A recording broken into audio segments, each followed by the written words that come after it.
대한민국이여, 귀 기울여 주시길 부탁드립니다. 저는 살아계신 하나님의 종 박혁입니다. 지금은 기뻐할 때가 아니라 슬퍼해야 할 때입니다. 왜냐하면 이 나라의 절반이 슬픔에 잠겨 눈물을 흘리고 있기 때문입니다. 그리고 주님께서 저에게 말씀하셨기 때문에 대한민국의 절반이 울고 있다는 사실을 저도 알고 있습니다. 지금은 대한민국에게 좋은 때가 아닙니다. 왜냐하면 나라의 절반이 울고 있기 때문입니다.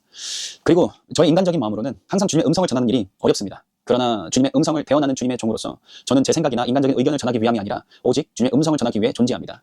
나라의 절반이 슬픔에 잠겨 있음에도 불구하고 저는 여전히 주님께서 저에게 새롭게 지시하시는 주님의 음성을 전해야만 합니다. 지난 4월에 대선 예언을 하며 제가 말했듯이 사람들은 저를 보며 말할 수 있습니다. 어떻게 저렇게 말을 할 수 있지? 왜 저런 말을 하지? 그러나 제가 지난 예언에서도 말씀드렸듯이 저 역시 여러분처럼 대한민국이 잘 되기를 원합니다. 하지만 저는 제 개인적인 의견을 나누는 사람이 아닙니다.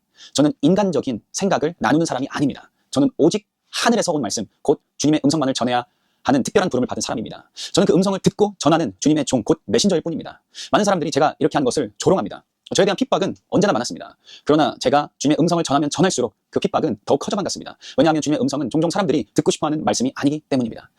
그러나 저는 사람들의 입맛을 위해서가 아니라 주님의 명령만을 따라 계속해서 말씀을 전해야만 합니다. 그리고 제가 전하는 말씀은 반드시 성취될 것입니다. 예레미야서에서 예언자의 말이 응한 후에야 그가 진실로 여호와께서 보내신 선지자로 인정받게 되리라라고 기록대로입니다. 대한민국이여, 귀 기울여 주시길 부탁드립니다. 주님께서는 저에게 말씀하시길 여러분에게 주님의 음성을 듣는 법을 가르쳐야 한다고 하셨습니다. 무엇이 참된 예언인지, 무엇이 참된 주님의 말씀인지, 그리고 그것을 어떻게 들어야 하는지 말입니다. 말씀이 성취되었다면 그것은 주님의 음성입니다. 예언이란 하늘에서 내려오는 말씀으로서 주님께서 계획하시고 그분의 종, 즉 대변인에게 알려주시는 말씀입니다. 그것은 하늘에서 주어진 계시이며 사람에게 전달되고 선지자는 그것을 메시지의 선언을 통해 드러내는 것입니다.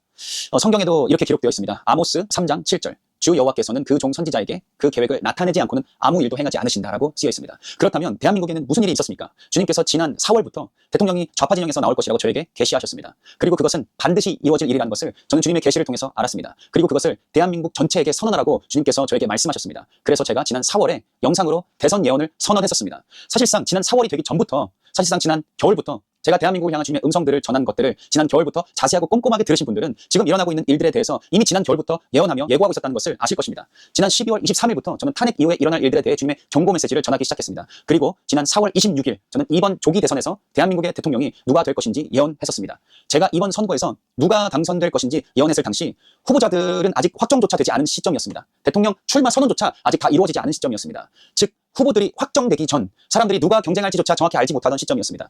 그리고 그 이후 제가 대통령이 될 것이라고 예언한 사람은 유죄 취지 파기환 송무로 인해 대선 후보로 등록도 못할 수도 있는 상황에 놓였었습니다. 그러므로 인해 제가 선언한 대선 예언은 사실이 아니라고 말할 수 있는 논리적인 이유들이 사람들에게는 너무나 많았습니다. 많은 이들이 겸손하게 주님의 음성을 들으려 하기보다는 오히려 주님의 음성을 조롱하기 시작했습니다. 수많은 사람들이 저와 제가 선언한 주님의 음성을 조롱하기 시작했습니다. 그리고 저는 인간의 생각이나 의견을 말한 적이 단 한 번도 없습니다. 그리고 저는 인간의 생각이나 의견을 말하는 것을 매우 두려워합니다. 왜냐하면 저는 주님이 누구신지를 알기 때문입니다. 그 동일한 주님께서 신명기 18장 20절에서 이렇게 말씀하셨습니다. 내가 말하라고 명령하지 않은 말을 내 이름으로 말하는 선지자는 반드시 죽을 것이다. 그리고 동일한 신명기 18장의 다음 구절에서는 주님께서는 계속해서 어떻게 주님의 말씀인지 아닌지를 분별할 수 있는지 설명해 주십니다. 그 다음 구절에서 이렇게 말씀하십니다. 너희가 마음속으로 말하기를 여호와께서 말씀하지 않으신 말씀을 우리가 어떻게 알 수 있을까? 그리고 그 다음 구절인 22절에는 이렇게 기록되어 있습니다. 선지자가 여호와의 이름으로 말한 것이 이루어지지 않거나 성취되지 않으면 그것은 여호와께서 말씀하지 않으신 것이다. 주님의 음성과 참된 선지자를 분별하는 법을 배우는 것은 매우 중요한 일입니다. 성경 고린도전서 2장 14절에서는 이렇게 말합니다. 그러나 육에 속한 사람은 하나님의 영의 일을 받아들이지 않으니 이는 그것들이 그에게는 어리석게 보이기 때문이며 그는 그것들을 이해할 수 없느니라. 왜냐하면 그것들은 영으로 분별되기 때문이니라. 이 구절이 바로 핵심입니다. 영을 아는 사람은 두 가지가 가능합니다. 첫째, 영을 아는 사람은 어떤 것이 하나님의 영으로부터 온 것인지 또는 악한 영으로부터 온 것인지 분별할 수 있습니다. 둘째, 영을 아는 사람은 어떤 것이 사람으로부터 온 인간적인 것, 즉 혼적인 것인지 혹은 영에서 온 것인지 분별할 수 있습니다. 영을 알지 못하는 사람들, 즉 육에 속한 자 혹은 영적이지 않은 사람들은 이러한 사람들은 영의 일을 인식할 수 없습니다. 그리고 당연히 참된 선지자도 주님의 음성도 인식하지 못합니다. 그들은 오직 인간적인 생각과 인간적인 설명만을 인식할 뿐입니다. 그리고 더 나아가서 그들은 쉽게 거짓 선지자를 따를 수도 있습니다. 제가 지난 4월에 대선 예언을 하자마자 어떤 선지자라는 사람은 저랑 반대되게 긍정적으로 예언을 했다면서 수많은 사람들이 저를 공격하기도 했었습니다. 예레미야서 27장부터 29장 정도를 보면 유다 사람들이 바벨론의 지배하에서 바벨론의 포로기를 지내고 있었습니다. 선지자 예레미야는 유다 사람들에게 끔찍한 예언을 했습니다. 그 예언은 바로 유다 사람들이 바벨론의 지배하에 70년을 있을 것이라는 예언이었습니다. 하지만 그때 하나냐라는 자칭 선지자가 등장해서 예레미야와 반대되는 예언을 했습니다. 예레미야와 반대되게 아주 긍정적인 예언이었습니다. 그 예언은 바로 지금부터 2년 안에 유다 사람들은 바벨론의 지배로부터 자유하게 되며 회복될 것이라는 아주 긍정적인 예언이었습니다. 예레미야는 듣기에 아주 부정적인 70년 동안 바벨론의 지배하에 있을 것이라는 예언을 유다 사람들에게 했고, 자칭 선지자라는 하나냐는 아주 긍정적인 2년 안에 바벨론의 지배로부터 자유케 되며 회복될 것이라는 예언을 유다 사람들에게 했습니다. 하지만 하나냐의 예언이 거짓 예언이었습니다. 그래서 예레미야는 이야기했습니다. 회복과 평화를 예언하는 하나냐의 말이 응한 후에야 그가 진실로 여호와께서 보내신 선지자로 인정받게 되리라. 그리고 나서 예레미야는 주님의 음성을 대언하여 하나냐에게 계속해서 말합니다. 너는 사람들에게 거짓을 믿게 하였다. 너는 하나님의 뜻과 음성을 거슬러 하나님을 상대로 도전하였다라고 말했습니다.